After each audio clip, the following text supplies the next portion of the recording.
Details చూస్తే CM చంద్రబాబుతో deputy CM భేటీ అయ్యారు. దాదాపు అరగంట పాటు ఇరువురు కూడా మాట్లాడుకున్నారు. ప్రధానంగా ఎమ్మెల్సీలు, మంత్రుల శాఖలపై చర్చించినట్టు సమాచారం.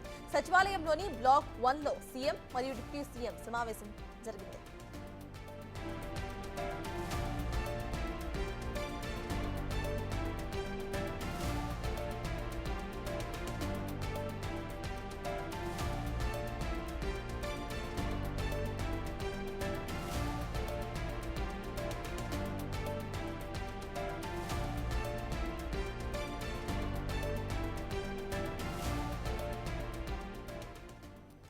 సీఎం చంద్రబాబుతో డిప్యూటీ సీఎం పవన్ కళ్యాణ్ భేటీ అయ్యారు. దాదాపు అరగంట పాటు ఈ భేటీ అయితే కొనసాగింది. ఈ భేటీలో ఎవరికి ఏ స్థానాలు ఇవ్వాలి, మంత్రుల శాఖలపై చర్చించారు. ఇక నాగబాబుకు ఏ శాఖను అప్పగించాలి అనేది కూడా చర్చించినట్టు సమాచారం.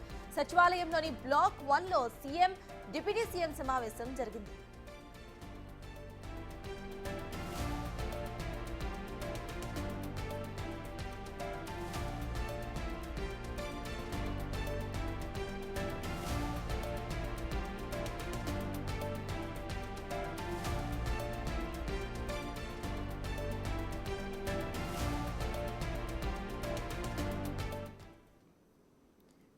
ఇదే అంశంపై పూర్తి డీటెయిల్స్ ను మా ప్రతినిధి సాయి అందిస్తారు. సాయి, చెప్పండి, అసలు అప్డేట్స్ ఏంటి? ఈ సమావేశంలో ఇటు మంత్రుల శాఖలపై కూడా చర్చించినట్టు తెలుస్తోంది.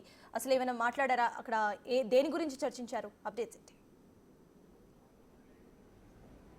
Sartaj, deputy CM Pawan Kalyan, CM Chandrababu భేటీ కొద్దిసేపటి క్రితమే ముగిసిందనే విధంగా చెప్పొచ్చు. ప్రధానంగా అరగంట పాటు జరిగినటువంటి ఈ భేటీలో అనేక అంశాలపైన కూడా ఇద్దరు కూడా చర్చించుకోవడం జరిగింది. ప్రధానంగా కూడా క్యాబినెట్లకి నాగబాబుని తీసుకుంటున్నటువంటి నేపథ్యంలో నాగబాబుకు సంబంధించినటువంటి క్యాబినెట్ బెర్త్కి సంబంధించి ఎలాంటి శాఖ కేటాయింపులు చేయాలనే దానికి సంబంధించి కూడా చర్చ జరిగినట్టు తెలుస్తుంది. అయితే ప్రధానంగా నాగబాబుని కనుక క్యాబినెట్లోకి తీసుకోవాలంటే ఎమ్మెల్సీగా ముందు అవకాశం ఇచ్చిన తర్వాత క్యాబినెట్లోకి తీసుకోవాలా, లేకపోతే క్యాబినెట్లోకి తీసుకున్న తర్వాత ఆయనకి ఎమ్మెల్సీ పదవిని ఇవ్వాలా అనే దానిపైన చర్చ జరిగిన నేపథ్యంలో మొదటగా క్యాబినెట్లోకి తీసుకోవాలనే విధంగా కూడా ఒక నిర్ణయం అయితే తీసుకున్నట్లు కూడా తెలుస్తుంది. ఎందుకంటే ఎమ్మెల్సీగా కట్టబెట్టిన తర్వాత క్యాబినెట్లోకి తీసుకోవాలంటే మరింత ఆలస్యం అయ్యేటటువంటి అవకాశాలు ఉంటాయి. కాబట్టి ముందుగా ఆయనకి ఏదో విధమైనటువంటి క్యాబినెట్లోకి తీసుకున్న తర్వాత ఎమ్మెల్సీగా చేయాలనే విధంగా కూడా ఇరు భేటీల్లో కూడా చర్చించి నిర్ణయం తీసుకున్నట్టు తెలుస్తుంది. అదేవిధంగా శాఖకు సంబంధించినటువంటి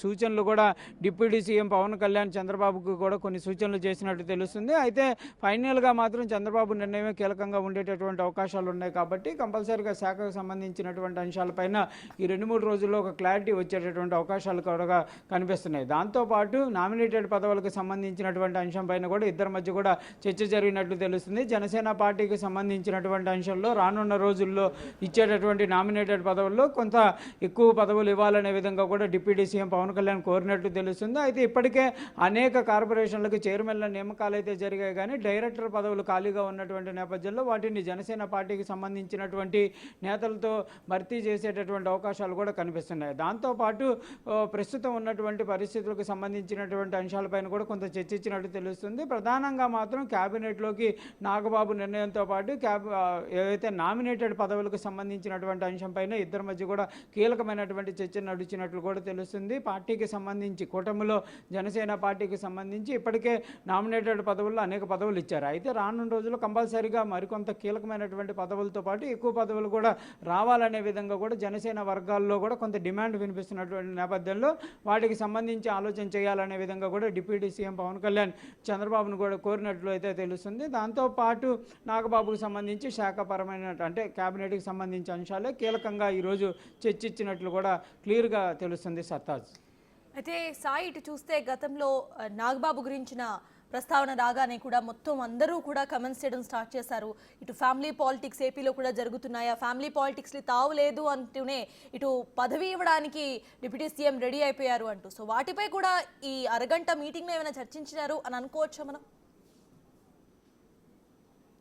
అంటే ప్రధానంగా అది పార్టీకి సంబంధించి కూటమిలో పార్టీల్లో ఒక స్టాండ్ కాబట్టి జనసేన పార్టీకి సంబంధించి సముచిత స్థానం కల్పిస్తామనే విధంగా కూడా గతంలో చంద్రబాబు చెప్పడం జరిగింది. అయితే ఈ నేపథ్యంలో జనసేన పార్టీకి సంబంధించినటువంటి అంశంలో ముందుగా నాగబాబు అసలు గత ఎన్నికల్లోనే ఎంపీగా పోటీ చేయాలనే విధంగా నిర్ణయం తీసుకున్నారు. అయితే కూటమికి సంబంధించినటువంటి అంశాల్లో భాగంగా నాగబాబు తన ఒక్క ఆలోచనని మార్చుకొని బీజేపీకి అవకాశం కల్పించినటువంటి పరిస్థితులు ఉన్నాయి. అయితే తర్వాత ఆయనకి మంచి పదవి ఇవ్వాలనే విధంగా ఆలోచన చేశారు. రాజ్యసభకు సంబంధించినటువంటి పదవిని జనసేన పార్టీ నాగబాబుకి ఇవ్వాలనే విధంగా కోరటం జరిగింది. అయితే జరిగినటువంటి రాజకీయ పరిణామాలు కానీ అవన్నీ క్యాలిక్యులేషన్ల అంశంలో బీజేపీ తమకు రాజ్యసభ సభ్యత్వం కావాలనే విధంగా కూడా కోరినటువంటి నేపథ్యంలో ఒకటి మొన్న ఖాళీ అయినటువంటి 3 రాజ్యసభ సభ్యుల్లో ఒకటి బీజేపీకి ఇవ్వడం జరిగింది.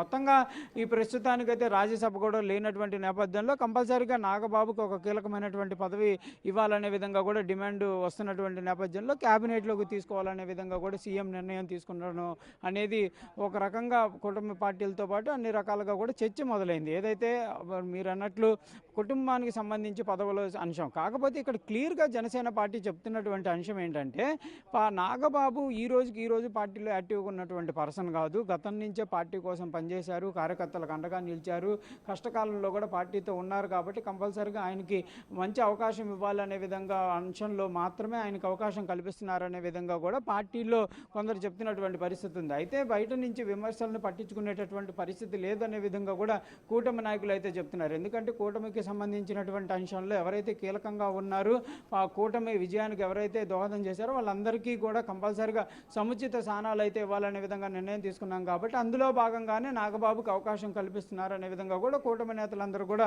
చెప్తున్నటువంటి పరిస్థితి ఉంది. ప్రతిపక్ష పార్టీలు కానీ లేకపోతే విమర్శలు పట్టించుకునేటటువంటి పరిస్థితి లేదనే విధంగా వాళ్ళు క్లియర్గా చెప్తున్నారు.